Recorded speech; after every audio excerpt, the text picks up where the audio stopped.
وہ آپ کے نہ اچھے کا نہ برے کا، اور ہر طرف آپ نے پاکستان کو غیر محفوظ بنا دیا ہے، محصور کر دیا ہے۔ یہ کون سی عقل کی پالیسی ہے کہ آج پاکستان ایک محصور مملکت کی شکل اختیار کر گیا ہے؟ یہ کون سی سیاست ہے، یہ کون سی پالیسی ہے؟ دہشت گردی کے خلاف ہم جنگ لڑ رہے ہیں تو دہشت گردی تو بڑھ رہی ہے، اور دہشت گردی کے خلاف 3-4 دہائیوں سے آپ لڑ رہے ہیں۔ آپ نے سوات سے لے کر پورے خیبر پختونخوا کے کتنے آپریشن کیے، اور ہر آپریشن کے نتیجے میں آپ ملک کے لیے لڑ رہے ہیں اور ہم شاید ملک کو نقصان پہنچا رہے ہیں۔ مرض بڑھتا گیا، جھنجھو دوا کی، کس کس بات کو روئیں ہم آپ کے؟ کہتے ہیں افغانستان میں دہشت گردوں کے مراکز ہیں۔ ہم افغانستان پر اس لیے حملے کرتے ہیں کہ وہاں دہشت گردوں کے مراکز ہیں، تو دہشت گردوں نے تو بنوں میں آپ سے تانہ قبضہ کیا، فوجی مراکز قبضہ کیا، آپ کے قلعوں پر حملے کیے۔ یہاں آپ اپنے ملک کو دہشت گرد آپ کو اپنے ملک میں نظر نہیں آ رہے، ان کے مراکز نظر نہیں آ رہے۔ یہ مولانا فضل الرحمان کا خطاب تھا۔ ظاہر ہے کہ جب وہ عوامی جلسے سے خطاب کر رہے ہوتے ہیں تو وہ ان پالیسیز کے حوالے سے بھی بات کرتے ہیں، اور نکتہ چینی کرتے ہیں، تنقید کرتے ہیں، اور اس بات کی ضرورت پر زور دیتے ہیں کہ ہماری جو پالیسیز ہیں، جو داخلی ہماری پالیسیز ہیں، یا افغانستان کے حوالے سے جو ہماری پالیسیاں ہیں، ان پر نظر ثانی کی ضرورت ہے۔ بہرحال جس طریقے سے وہ قومی اسمبلی میں خطاب کرتے ہیں، ان کا خطاب جو ہے وہ سینسر کر دیا جاتا ہے، سینسر کیا جا سکتا ہے۔ ان کا خطاب اگر لائیو اس طرح کا ہے تو وہ سینسر کیا جا سکتا ہے۔ اگر آپ قومی اسمبلی اور سینٹ کی تقاریر کو سینسر کر سکتے ہیں تو پھر ظاہر ہے کہ عام جلسے کی تقریر بھی سینسر ہو سکتی ہے۔ لیکن اتنا بڑا اجتماع، اس کا غائب ہونا، تو یہی تاثر لیا جائے گا کہ پاکستانی میڈیا، پاکستان کے بڑے یا چھوٹے جو ٹی وی چینلز ہیں، یہ اندھے ہیں، یہ گونگے ہیں، اور یہ بہرے بھی ہیں۔ یہ کچھ ان کو نظر نہیں آتا، ان کو وہ آوازیں نہیں نظر آتی جو یہاں پہ بلوچستان میں ہیں، خیبر پختونخوا میں ہیں، اور پھر سندھ میں ہیں۔ اب اگر صورتحال کو دیکھا جائے تو یہ ظاہر ہے کہ لیول پلینگ فیلڈ جو ہے یہ اس کو نہیں کہتے ہیں۔ اگر آپ میڈیا میں اب دیکھیں، ہر سیاسی جماعت جو ہے وہ اپنا سوشل میڈیا پلیٹ فارم بھی رکھتی ہے، ہر سیاسی جماعت، اور ڈیجیٹل میڈیا پہ ہر قسم کی چیز بھی آ جاتی ہے، پوری کی پوری تقریر آ جاتی ہے، لیکن جھلک بھی نہ دکھانا، ایک منظر تک نہ دکھانا ایسے بڑے اجتماعات کی، تو یہ ظاہر ہے کہ زیادتی ہے۔ آتے ہیں کچھ اور معاملات کے حوالے سے بات کرتے ہیں۔ یہ جو بلوچستان کے معاملات ہیں اور پھر خیبر پختونخوا کے جو معاملات ہیں، ظاہر ہے کہ اس میں جب بلوچستان میں کارروائی ہوتی ہے وہ بھی رپورٹ کی جاتی ہے، اور جب کوئی حملہ ہوتا ہے وہ بھی رپورٹ کیا جاتا ہے۔ اب جیسے پنجگور میں ISPR کے مطابق ایک آپریشن ہوا ہے، وہاں پہ 6 دہشت گردوں کو مارا گیا ہے، اور کچھ کارروائیوں میں باقاعدہ ہیلی کاپٹرز کا استعمال جو ہے وہ کیا جا رہا ہے۔ کچھ راستوں پہ ناکہ بندی کی اطلاعات آتی ہیں، تو اس حوالے سے بھی جو ہے خبریں آ جاتی ہیں، رپورٹس آ جاتی ہے۔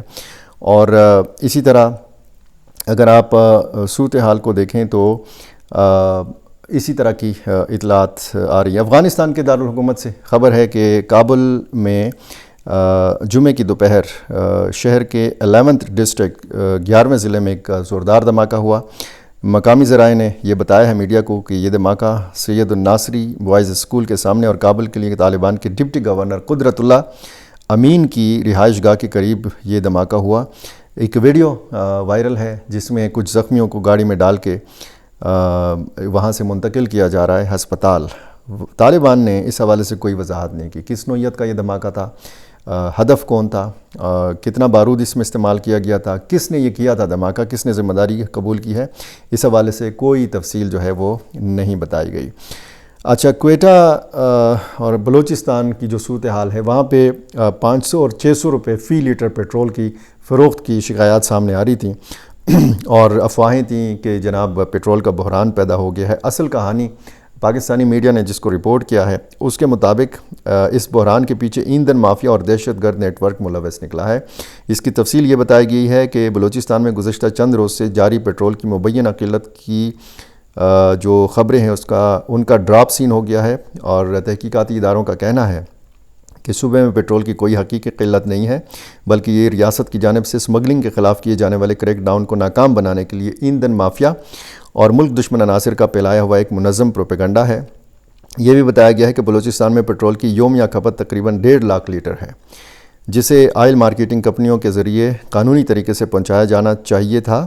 حکومت کی جانب سے بلوچستان کے عوام کے لیے پیٹرول پمپوں پر 14 روپے فی لیٹر کی خصوصی رعایت بھی دی گئی ہے، تاہم صوبے میں بیشتر پیٹرول پمپوں کے مالکان اور بااثر ایندھن مافیا نے اس رعایت کا ناجائز فائدہ اٹھایا۔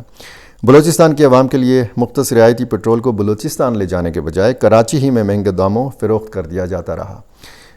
کراچی میں فروخت ہوتا رہا، بلوچستان نہیں پہنچتا رہا، تو اسی وجہ سے پھر یہ بحران پیدا ہوا۔ اس کے علاوہ بلوچستان کے عوام کو پیٹرول کی فراہمی برقرار رکھنے کے لیے مافیا گوادر کے قریب واقع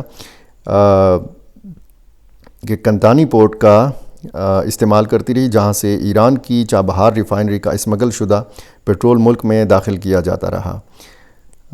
سیکیورٹی ذرائع نے انکشاف کیا ہے کہ یہ پورا نیٹ ورک نہ صرف معاشی نقصان پہنچا رہا تھا بلکہ اس کے ڈانڈے جرائم پیشہ اور دہشت گرد عناصر سے جا ملتے تھے، جو اس اسمگلنگ سے حاصل ہونے والے سرمایہ کو ریاست مخالف سرگرمیوں کے لیے استعمال کر رہے تھے۔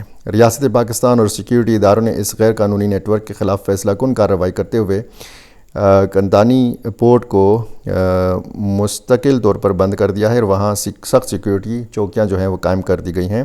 اس قومی مہم کے دوران پاکستان کوسٹ گارڈز کے 2 بہادر جوانوں نے جام شہادت بھی نوش کیا۔ سیکیورٹی اداروں کی جانب سے سپلائی لائن کاٹے جانے پر بوکھلاہٹ کا شکار ایندھن مافیا اور دہشت گرد عناصر نے سوشل میڈیا کا سہارا لیا ہے تاکہ ریاست پر دباؤ ڈالا جا سکے۔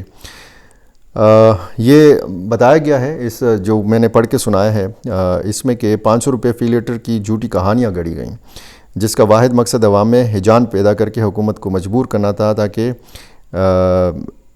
کنتانی پورٹ کو دوبارہ کھولا جا سکے اور اس کا ناجائز اور ان کا ناجائز کاروبار جو ہے یہ دوبارہ بحال کیا جا سکے۔ جناب یہ صورتحال ہے بلوچستان کی، اور یہ جیسے میں نے پنجگور کا آپ کو بتایا 6 ملیٹنٹس جو ہیں یہ مارے گئے ہیں۔ وزیرستان میں ایک افسوسناک واقعہ ہوا ہے، قبائلی رہنما کے 2 بیٹوں کو قتل کیا گیا ہے، شہید کیا گیا ہے۔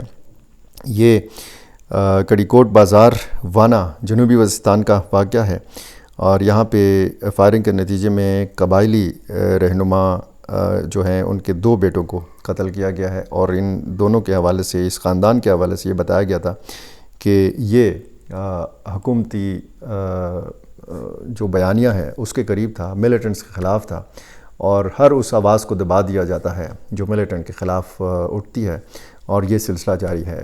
کئی شخصیات کو، بلکہ یہ سینکڑوں کی تعداد ہے کہ ان کو راستے سے ہٹایا گیا ہے، قبائلی عمائدین کو، قبائلی ملکان کو، علماء کرام کو ٹارگٹ کیا گیا ہے، اور یہ ٹارگٹ کلنگ کا جو سلسلہ ہے یہ ہم دیکھ رہے ہیں کہ جاری ہے۔ میرا چینل آپ نے ابھی تک سبسکرائب نہیں کیا، یہ کر لیجئے، مجھے اپنی رائے سے ضرور نوازا کیجیے۔ بہت شکریہ۔